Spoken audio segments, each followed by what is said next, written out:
वसुदेवसुतं देवं कंसचारूढमर्दनं देवकी परमानन्दं कृष्णं वन्दे जगद्गुरु।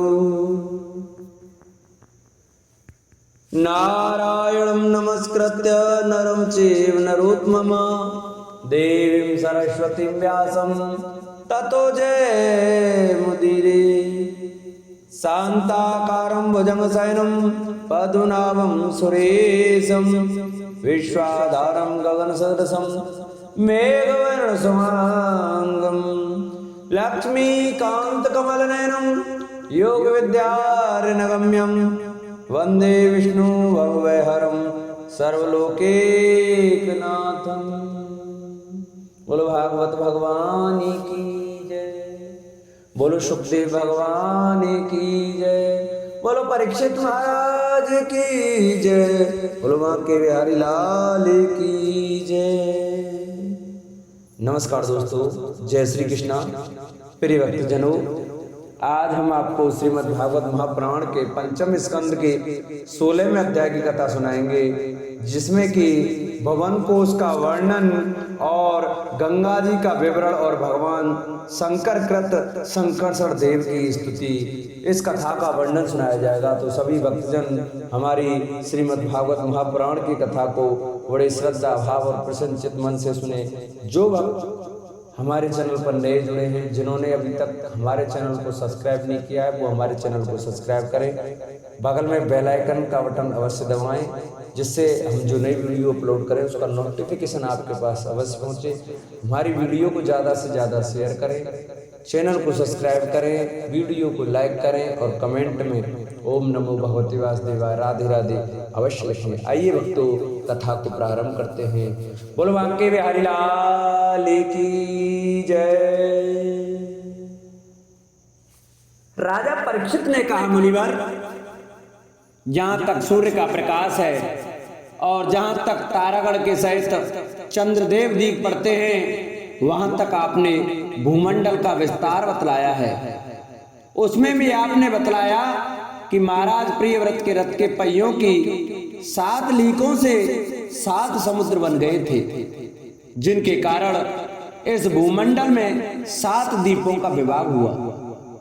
अतः भगवान, अब मैं इन सब का परिमाण और लक्षणों के सहित पूरा विवरण जानना चाहता हूं, क्योंकि जो मन भगवान के इस गुणमय स्थूल विग्रह में लग सकता है, उसी का उनके वासुदेव संज्ञक स्वयं प्रकाश निर्गुण ब्रह्म रूप सूक्ष्म तत्व स्वरूप में ही लगाना संभव है।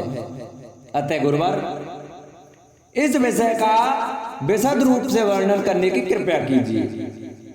श्री सुखदेव जी कहते हैं, महाराज परीक्षित, भगवान की माया के गुणों का इतना विस्तार है कि यदि कोई पुरुष देवता के समान आयु पाले तो भी मन या वाणी से इसका अंत नहीं पा सकता। इसलिए हम नाम रूप परिमाण और लक्षणों के द्वारा मुख्य बातों को लेकर ही इस भूमंडल की विशेषताओं का वर्णन करेंगे। यह जम्बूद्वीप जिसमें हम रहते हैं, भूमंडल रूप कमल के कोश स्थानीय जो 7 द्वीप हैं, उनमें सबसे भीतर का कोश है। इसका विस्तार 1 लाख योजन है और यह कमल पत्र के समान गोलाकार है। इसमें 9-9 हजार योजन विस्तार वाले 9 वर्ष हैं, जो इनकी सीमाओं का विभाग करने वाले 8 पर्वतों से बटे हुए हैं। इनके बीचों बीच इलाव्रत नाम का 10वां वर्ष है, जिसके मध्य में कुल पर्वतों का राजा मेरु पर्वत है। वह मानो भूमंडल रूप कमल की कर्णिका ही है। वह ऊपर से नीचे तक सारा का सारा स्वर्णमय है और 1 लाख योजन ऊंचा है। उसका विस्तार शिखर पर 32,000 और तलेटी में 16,000 योजन है, तथा 16,000 योजन ही वह भूमि के भीतर घुसा हुआ है। अर्थात भूमि के बाहर उसकी ऊंचाई 84,000 योजन है। इलाव्रत वर्ष के उत्तर में क्रमशः नील, श्वेत और श्रृंगवान नाम के 3 पर्वत हैं जो रम्यक, हिरण्य और कुरु नाम के वर्षों की सीमा बांधते हैं। वे पूर्व से पश्चिम तक खारे पानी के समुद्र तक फैले हुए हैं। उनमें से प्रत्येक की चौड़ाई 2000 योजन तथा लंबाई में पहले की अपेक्षा पिछला क्रम से दशमांश से कुछ अधिक कम है। चौड़ाई और ऊंचाई तो सभी की समान है। इसी प्रकार इलाव्रत के दक्षिण की ओर एक के बाद एक निषद, हेमकेटु और हिमालय नाम के 3 पर्वत हैं। नील आदि पर्वतों के समान ये भी पूर्व पश्चिम की ओर फैले हुए हैं और 10-10 हजार योजन ऊंचे हैं। इनमें क्रमशः हरिवर्ष, किमपुरुष और भारतवर्ष की सीमाओं का विभाग होता है। इलाव्रत के पूर्व और पश्चिम की ओर उत्तर में नील पर्वत और दक्षिण में निषद पर्वत फैले हुए गंधमादन और माल्यवान नाम के 2 पर्वत हैं। इनकी चौड़ाई 2-2 हजार योजन है और ये भद्राश्व एवं केतुमाल नामक 2 वर्षों की सीमा निश्चित करते हैं। इनके सिवा मंदर, मेरु मंदर, सुपार्श्व और कुमुद ये 4-10 हजार योजन ऊंचे और उतने ही चौड़े पर्वत मेरु पर्वत की आधारभूता धुनियों के समान बने हुए हैं। इन चारों के ऊपर इनकी ध्वजाओं के समान क्रम से आम, जामुन, कदम्ब और बड़ के 4 पेड़ हैं। इनमें से प्रत्येक 1100 योजन ऊंचा है और इतना ही इनकी शाखाएं का विस्तार है। इनकी मोटाई 100 योजन है। भरत श्रेष्ठ, इन पर्वत पर 4 सरोवर भी हैं जो क्रम से दूध, मधु, ईख के रस और मीठे जल से भरे हुए हैं। इनका सेवन करने वाले यक्ष, किन्नर आदि उपदेवों को स्वभाव से ही योग सिद्धियां प्राप्त हैं। इन पर क्रम से नंदन, चैत्ररथ, वैभ्राजक और सर्वतोभद्र नाम के 4 दिव्य उपवन भी हैं। इनमें प्रधान देवगण अनेकों सुर सुंदरियों के नायक बनकर साथ साथ विहार करते हैं। उस समय गंधर्वादि उपदेवगण इनकी महिमा का बखान किया करते हैं। मद्राचल की गोद में जो 1100 योजन ऊंचा देवताओं का आम्र वृक्ष है, उससे गिर शिखर के समान बड़े बड़े और अमृत के समान स्वादिष्ट फल गिरते हैं। वे जब फटते हैं तब उनसे बड़ा सुगंधित और मीठा लाल लाल रस बहने लगता है। वही अरुणोदा नाम की नदी में परिणत हो जाता है। यह नदी मद्राचल के शिखर से गिरकर अपने जल से इलाव्रत वर्ष के पूर्वी भाग को सींचती है। श्री पार्वती जी की अनुचरी यक्ष पत्नियां इस जल का सेवन करती हैं। इनसे उनके अंगों से ऐसी सुगंध निकलती है कि उन्हें स्पर्श करके बहने वाली वायु उनके चारों ओर 10-10 योजन तक सारे देश को सुगंध से भर देती है। इसी प्रकार जामुन के वृक्ष से हाथी के समान बड़े बड़े प्राय बिना गुठली के फल गिरते हैं। बहुत ऊंचे से गिरने के बाद वे फट जाते हैं। उनके रस से जम्बू नाम की नदी प्रकट होती है जो मेरु मंदर पर्वत के 10,000 योजन ऊंचे शिखर से गिरकर इलाव्रत के दक्षिण भूभाग को सींचती है। उस नदी के दोनों किनारों की मिट्टी उस रस से भीगकर जब वायु और सूर्य के संयोग से सूख जाती है तब वही देवलोक को विभूषित करने वाला जाम्बुनद नाम का सोना बन जाती है। इसे देवता और गंधर्वादि अपनी तरुणी स्त्रियों के सहित मुकुट, कंकड़ और करधनी आदि आभूषणों के रूप में धारण करते हैं। सुपार्श्व पर्वत पर जो विशाल कदम वृक्ष है उसके 5 कोटारों से मधु की 5 धाराएं निकलती हैं। उनकी मोटाई 5 पुर से जितनी है। ये सुपार्श्व के शिखर से गिरकर इलाव्रत वर्ष के पश्चिमी भाग को अपनी सुगंध से सुवासित करती है। जो लोग इनका मदपान करते हैं और उनके मुख से निकली हुई वायु अपने चारों ओर 100 योजन तक इसकी महक फैला देती है। इसी प्रकार कुमुद पर्वत पर जो सतवल्स नाम का वट वृक्ष है उसकी जटाओं से नीचे की ओर बहने वाले अनेक नद निकलते हैं। ये सब इच्छानुसार भोग देने वाले हैं। उनसे दूध दही मधु घृत गुड़ अन्न वस्त्र सैया आसन और आभूषण आदि सभी पदार्थ मिल सकते हैं।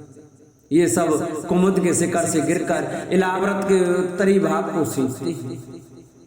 इनके दिए हुए पदार्थों का उपभोग करने से वहां की प्रजा की त्वचा में झुर्रियां पड़ जाना, बाल पक जाना, थकान होना, शरीर में पसीना आना तथा दुर्गंध निकलना, बुढ़ापा, रोग, मृत्यु, सर्दी गर्मी की पीड़ा, शरीर का कांतिहीन हो जाना तथा अंगों का टूटना आदि कष्ट कभी नहीं सताते और उन्हें जीवन पर्यंत पूरा पूरा सुख प्राप्त होता है। राजन, कमल की कलिका के चारों ओर जैसे केसर होता है, उसी प्रकार मेरु के मूल देश में उसके चारों ओर कुरंग, कुरर, कुसुम्ब, बेकंक, त्रिकुट, शिशिर, पतंग, रुचक, निषद, श्रीनिवास, कपिल, शंख, वैदुर्य, जारुदे, हंस, ऋषभ, नाग, कालंजर और नारद आदि 20 पर्वत और हैं। इनके सिवा मेरु के पूर्व की ओर जठर और देवकूट नाम के 2 पर्वत हैं, जो 18,000 योजन लंबे तथा 2-2 हजार योजन चौड़े और ऊंचे। इसी प्रकार पश्चिम की ओर पवन और पारियात्र, दक्षिण की ओर कैलाश और करवीर तथा उत्तर की ओर त्रसंग और मकर नाम के पर्वत हैं। इन 8 पहाड़ों से चारों ओर घिरा हुआ स्वर्णगिरी मेरु अग्नि के समान जगमगाता रहता है। कहते हैं मेरु के शिखर पर बीचों बीच भगवान ब्रह्मा जी की स्वर्णमयी पुरी है, जो आकार में समचौरस तथा करोड़ों योजन विस्तार वाली है। उसके नीचे पूर्वादि 8 दिशा और उप दिशाओं में अनेक अधिपति इंद्रादि 8 लोकपालों की 8 पुरियां हैं। वे अपने अपने स्वामी के अनुरूप उन्हीं दिशाओं में हैं तथा परिमाण में ब्रह्मा जी की पुरी से चौथाई है। बोलो भागवत भगवान की जय। श्री सुखदेव जी कहते हैं, राजन, जब राजा बलि की यज्ञशाला में साक्षात यज्ञ मूर्ति भगवान विष्णु ने त्रिलोकी को नापने के लिए अपना पैर फैलाया, तब उनके बाएं पैर के अंगूठे के नख से ब्रह्मांड का टाका ऊपर का भाग फट गया। उस छिद्र में होकर जो ब्रह्मांड से बाहर के जल की धारा आई, वह उस सरल कमल को धोने से उसमें लगी हुई केसर के मिलने से लाल हो गई। उस निर्मल धारा का स्पर्श होते ही संसार के सारे पाप नष्ट हो जाते हैं, किंतु वह सर्वथा निर्मल ही रहती है। पहले किसी और नाम से पुकार कर उसे भगवतपदी ही कहते थे। वह धारा हजारों युग बीतने पर स्वर्ग के शिरोभाग में स्थित ध्रुवलोक में उत्तरी जैसे विष्णु पदवी कहते हैं। वीरव्रत परीक्षित उस ध्रुव लोक में उत्तानपाद के पुत्र परम भागवत ध्रुव जी रहते हैं। वे नित्य प्रति बढ़ते हुए भक्ति भाव से ये हमारे कुल देवता का चरणों तक है ऐसा मानकर आज भी उस जल को बड़े आदर से सिर पर चढ़ाते हैं। उस समय प्रमावेश के कारण उनका हृदय अत्यंत गदगद हो जाता है। उत्कंठावश बरवस मुंदे हुए दोनों नयन कमलों से निर्मल आंसुओं की धारा बहने लगती है और शरीर में रोमांच आता है। इसके पश्चात आत्मनिष्ठ सप्तऋषिगण उनका प्रभाव जानने के कारण यही तपस्या की आत्यंतिक सिद्ध है ऐसा मानकर उसे आज भी इस प्रकार आदर पूर्वक अपने जटाजूट पर वैसे ही धारण करते हैं जैसे मुमुक्षुजन प्राप्त हुई मुक्ति को। यूं ये बड़े ही निष्काम हैं। सर्वात्मा भगवान वासुदेव की निश्चल भक्ति को ही अपना परम धन मानकर इन्होंने अन्य सभी कामनाओं को त्याग दिया है। यहाँ तक कि आत्मज्ञान को भी ये उसके सामने कोई चीज नहीं समझते। वहां से गंगा जी करोड़ों विमानों से गिरे हुए आकाश में होकर उतरती हैं और चंद्रमंडल को आप्लावित करती मेरु के शिखर पर ब्रह्मपुरी में गिरती है। वहां से सीता, अलकनंदा, चक्षु और भद्रा नाम से 4 धाराओं में विभक्त हो जाती है तथा अलग अलग चारों दिशाओं में बहती हुई अंत में नद नदियों के अधीश्वर समुद्र में गिर जाती है।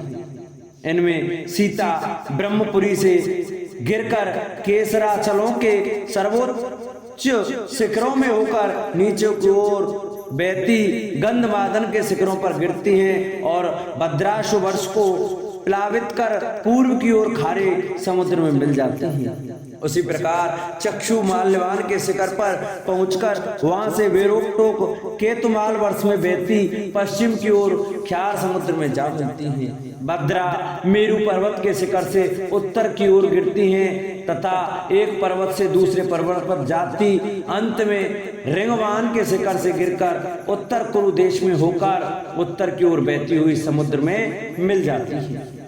अलकनंदा ब्रह्मपुरी से दक्षिण की ओर गिरकर अनेकों गिरि शिखरों को लांघती हेमकूट पर्वत पर पहुंचती है। वहां से अत्यंत तीव्र वेग से हिमालय के शिखरों को चीरती हुई भारतवर्ष में आती हैं और फिर दक्षिण की ओर समुद्र में जा मिलती हैं। इसमें स्नान करने के लिए आने वाले पुरुषों को पद पद पर अश्वमेघ और राजसूय आदि यज्ञों का फल भी दुर्लभ नहीं है।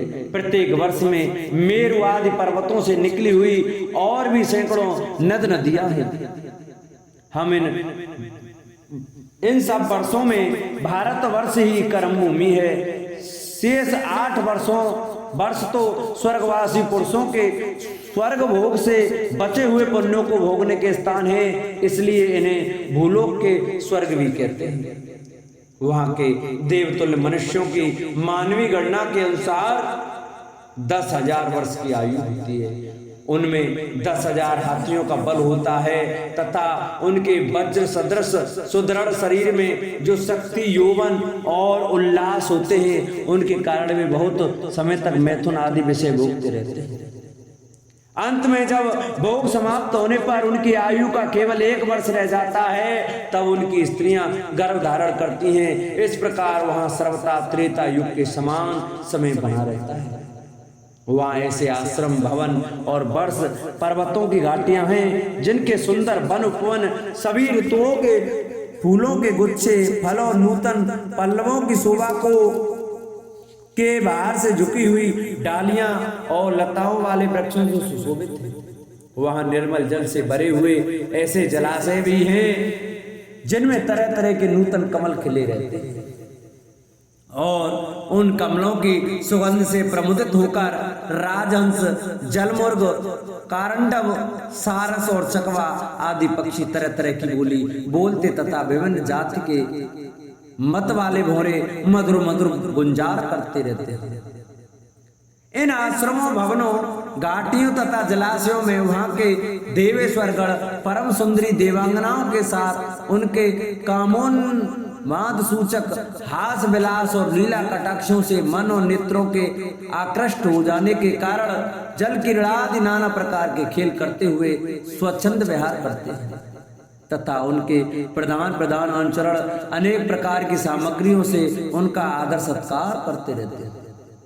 इन 9 वर्षों में परम पुरुष भगवान नारायण वहां के पुरुषों पर अनुग्रह करने के लिए इस समय भी अपनी विभिन्न मूर्तियों से विराजमान रहते हैं। इलाव्रत वर्ष में एकमात्र भगवान शंकर ही पुरुष हैं। श्री पार्वती जी के साप को जानने वाला कोई दूसरा पुरुष वहां प्रवेश नहीं करता, क्योंकि वहां जो जाता है वही स्त्री रूप हो जाता है। इस प्रसंग का हम आगे 9वें स्कंद में वर्णन करेंगे। यहाँ पार्वती एवं उनकी अरबों खरबों दासियां से सेवित भगवान शंकर परम पुरुष परमात्मा की वासुदेव, प्रद्युम्न, अनिरुद्ध और शंकर संज्ञक चतुर्व्यूह मूर्तियों में से अपनी कारण रूपा शंकरसर नाम की तम प्रधान चौथी मूर्ति का ध्यान स्थित मनो में विग्रह के रूप में चिंतन करते हैं और इस मंत्र का उच्चारण करते हुए इस प्रकार स्तुति करते हैं। भगवान शंकर कहते हैं, ओम, जिनसे सभी गुणों की अभिव्यक्ति होती है, उन अनंत और अव्यक्त मूर्ति ओंकार स्वरूप परम पुरुष श्री भगवान को नमस्कार है। भजनीय प्रभु, आपके चरण कमल भक्तों को आश्रय देने वाले तथा आप स्वयं संपूर्ण ऐश्वर्यों के परम आश्रय हैं। भक्तों के सामने आप अपना भूत भावन स्वरूप पूर्णतया प्रकट कर देते हैं तथा उन्हें संसार बंधन से विमुक्त कर देते हैं, किंतु अभक्तों को उस बंधन में डालते रहते हैं। आप ही सर्वेश्वर हैं, मैं आपका भजन करता हूँ। प्रभु, हम लोग क्रोध के आवेग को नहीं जीत सके और हमारी दृष्टि तत्काल पाप से लिप्त हो जाती है, परंतु आप तो संसार का नियम करने के लिए निरंतर साक्षी रूप से उसके सारे व्यापारों को देखते रहते हैं, तथापि हमारी तरफ आपकी दृष्टि पर उन मायक विषयों तथा चित्त की वृत्तियों का नाम मात्र को भी प्रभाव नहीं पड़ता। ऐसी स्थिति में अपने मन को वश में करने की इच्छा वाला कौन पुरुष आपका आदर न करेगा। आप जिन पुरुषों को मधु आशवादी पान के कारण अरुण नयन और मत वाले जान पड़ते हैं, वे माया के वशीभूत होकर ये ऐसा मिथ्या दर्शन करते हैं तथा आपके चरण स्पर्श से ही चित्त चंचल हो जाने के कारण नाग पत्नियां लज्जावश आपकी पूजा करने में असमर्थ हो जाती हैं। वेद मंत्र आपको जगत की उत्पत्ति, स्थिति और लय का कारण बतलाते हैं, परंतु आप स्वयं इन तीनों विकारों से रहित हैं, इसलिए आपको अनंत कहते हैं। आपके सहस्त्र मस्तकों पर यह भूमंडल सरसों के दाने के समान रखा हुआ है। आपको तो यह भी नहीं मालूम होता कि वह कहाँ स्थित है। जिनसे उत्पन्न हुआ मैं अहंकार रूप अपने तरुण में तेज से देवता, इंद्रिय और भूतों की रचना करता हूँ। वे विज्ञान के आश्रय भगवान ब्रह्मा जी भी आपके मैं तत्व संज्ञक प्रथम गुण में स्वरूप है। महात्मन, मैं तत्व, अहंकार, इंद्रियाभिमानी, देवता, इंद्रियां और पंचभूत आदि हम सभी डोरी में बंधे हुए पक्षी के समान आपकी क्रिया शक्ति के वशीभूत रहकर आपकी ही कृपा से इस जगत की रचना करते हैं।